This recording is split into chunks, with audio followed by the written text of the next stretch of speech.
और यहाँ पर हमारी गाड़ी का थोड़ा सा मसला हो गया। सुबह 6 बजे से चले हुए हैं, अभी इस वक्त टाइम हो रहा है जी 5:30 का टाइम हो गया। तो इस वक्त हम मरी से कुछ ज़्यादा थोड़ा सा सफ़र किया है फैसलाबाद से।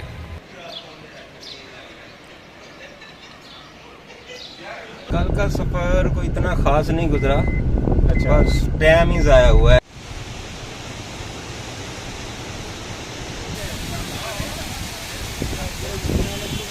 तो दोस्तों इस वक्त हम पहुंच चुके हैं नीलम झेलम डैम पर। ये सारी इंडिया की आबादी है। कल तक ये अच्छे होटल ढूंढ रहे थे कि हमने अच्छे होटल में रहना है, आज ये कहते हैं कि बस लेटने के लिए कोई जगह हो।